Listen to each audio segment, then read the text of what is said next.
Watching Deadline White House with Nicole Wallace starts right now. Hi, everyone. It's 4 o'clock in New York. Is it time to add witness tamper-in-chief to his title? Donald Trump's harassment of the family members of Michael Cohen, his former personal attorney and fixer, prompting Cohen to postpone public testimony planned for February 7th. Cohen's attorney, Lanny Davis, announcing in a statement today that the delay is, quote, due to ongoing threats against his family from President Trump and his lawyer, Rudy Giuliani. The president's attacks against Michael Cohen and his family have come in the now Trumpian form via tweets to his millions of viewers like this one. Quote, lying to reduce his jail time, watch father-in-law, and this recent diatribe on Fox News. And in order to get a sentence reduced, he says, I have an idea. I'll give you some information on the president. Well, there is no information, but he should give information maybe on his father-in-law, because that's the one that people want to look at, because where does that money? That's the money in the family. And I guess he didn't want to talk about his father-in-law. He's trying to get his sentence reduced. So it's pretty sad. You know, it's weak, and it's very sad to watch a thing like that. I couldn't care less. What is his father-in-law's name? I don't know, but you'll find out and you'll look into it, because nobody knows what's going on over there. Why does the president fear Cohen's testimony so much that he's targeting Cohen's family? Maybe because Cohen implicated the president in a hush money scheme involving porn stars and has pleaded guilty to lying about Trump's business ties to Russia. It has always been the case that the cases around Cohen that Trump's allies fear most for the president legally. And unlike the near daily efforts by Rudy Giuliani to confuse the facts around the Mueller probe, the hush money case, the campaign finance allegations about the president, they're clear, they're public, and they're easy to understand. But despite all that evidence, President Trump this afternoon denied threatening Cohen at all. I would say he's been threatened by the truth. He's only been threatened by the truth, and he doesn't want to do that probably from me or other of his clients. He has other clients also, I assume, and he doesn't want to tell the truth from me or other of his clients. Said the president, who's now lied more than 8,000 times. The chairman of the House Intel and Oversight Committees stressing their sympathy for Cohen and his family in a statement out just this afternoon. Quote, we understand that Mr. Cohen's wife and other family members fear for their safety after these attacks, and we have repeatedly offered our assistance to work with law enforcement to enhance security measures for Mr. Cohen and his family. Nevertheless, not appearing before Congress was never an option. We expect Mr. Cohen to appear before both committees, and we remain engaged with his counsel about his upcoming appearances. The drama over Cohen's testimony colliding with a new development in Paul Manafort's case, his lawyers insisting in a new court filing that he didn't knowingly lie to investigators. We're reading through that heavily redacted document. We'll bring you anything we learn in the coming minutes. Here to discuss the latest dramatic developments, some of our favorite reporters and friends. Jonathan Lemire, White House reporter for the AP. Former U.S. Attorney Joyce Vance is at the table. We're happy about that. Karine Jean-Pierre, a senior advisor with MoveOn.org. And Donnie Deutsch is back. Matt Miller, Justice and Security Analyst for MSNBC, former chief spokesman for the Justice Department, joins us from Washington. Let me start with you. Is Cohen legitimately afraid for his safety and that of his family? I'll give it to you in real time because I had a front row seat. I happened to be speaking to Michael right after the peer interview. He said, I'm not doing it. What do you mean I'm not doing it? I'm not testifying. My wife is sitting here crying. They're calling out my poor father-in-law. He's 80, so this is a man who's never done anything. By the way, he watches his wife cry every day. He goes, I'm not doing it.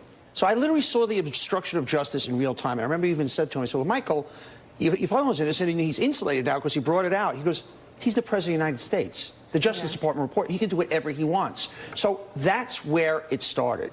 There are other threats that are happening also that happen every day that have magnified 1,000-fold. The things that he gets written to about his daughter that are so heinous, just since he started to talk about testifying in Congress. So he volunteered in the first place. You know, I actually wasn't quite sure he was doing. He volunteered to do this. He was not asked, and he was anxious to do it because he does have a story to tell. What the American public can kind of take solace in, they might not get the Perry Mason moment, but he has given 70 hours to Mueller. He has spoken already to the Senate. There's nothing new he's going to say that he can say. And the other reason he pulled out, and it was in that announcement, he is still cooperating. There are ongoing things. So as a cooperating, ongoing person, I don't think it's even an intelligent legal move, and I think his lawyers finally got to that point. So for all of the above, and that is why you saw the statement that Schiff and Cummings put out, they got canceled on, and they were not what's going on. They got it.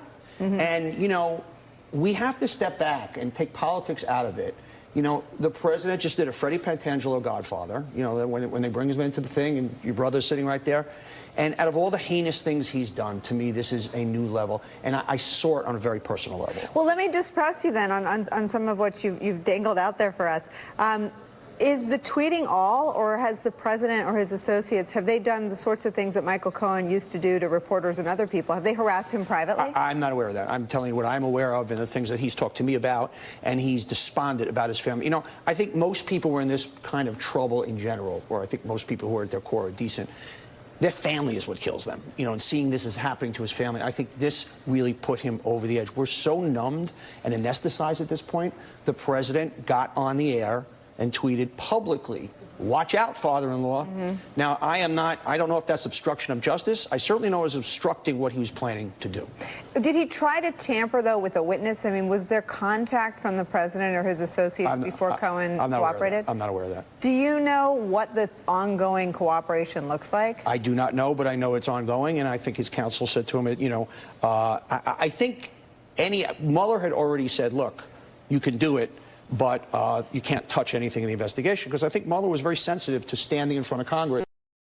No. So I think as far as where else he's cooperating, I think there are ongoing things, and these things are continuing to evolve. So I don't think it made sense to him. And I know he's anxious to do it. His instinct why he wanted to do it. If you've watched Michael Cohen, he's one of those guys like and gets himself in trouble. But he almost wants to puke it out of him. I mean, he's been. But if he wants to come puke it out at our table, we'll host him. I know that's going to be a bite. He doesn't really want to puke it out. He wants to tell his story. I know. Look, honestly, for all the dirty things he did, out of what he's now acknowledged was stupid, blind loyalty to Donald Trump, I can imagine he feels like he wants to puke it out. But just, you know, at a serious level, if this is witness tampering, which, you know, the danger of non-lawyers covering stories like this, we Googled witness tampering. It sure sounds a lot like what we found. Are there additional legal recourses for him? I'm not. You'd have to ask the counselor over here. But it was very interesting when I was telling my story in the green room to Glenn Kirshner last week. He said, "I would call you as a witness in a case like this." I said, "Well, no thanks." I got enough. Well, but I mean, Johnny, I mean, look at you have look. I mean, let's be serious here. You have sort of been through this with him as his friend. I would be surprised if they didn't want to, because people don't always remember. I'm sure this has been traumatic. He did bad things. No, but I'm just saying. I mean, you're talking about how he feels about the president threatening him. I mean, he is imagine a pretty important witness in both the Mueller probe and the SDNY cases. And you know, when it's not your own family, because I remember going, "Come on, Michael, you're overreacting." And he says, "Well, how about if it was your father-in-law?" Right, or your wife. I mean, the president child. has also targeted his wife. And you know, the thousands, I'm not saying the president is responsible for this, but, you know, the president has set a tone in this country of the most disgusting, vile things that come at his children, particularly his daughter, that is almost unconscionable. Joyce. So witness tampering is serious. Prosecutors take these situations with an incredible amount of seriousness, because what it does when someone tries to intimidate a witness to keep them from testifying is it keeps prosecutors from getting to the truth of the matter. There is a crime here. Your Googling worked well. It's 18 U.S. Code 1512. Let me put it up. I took the fruits of my Google search. Here it is. This is tampering with a witness. Whoever knowingly uses intimidation, threatens, or corruptly persuades another person or attempts to do so with intent to influence, delay, or prevent the testimony of any person in an official proceeding, or cause or induce any person to withhold testimony, shall be fined under this title or imprisoned not more than 20 years or both.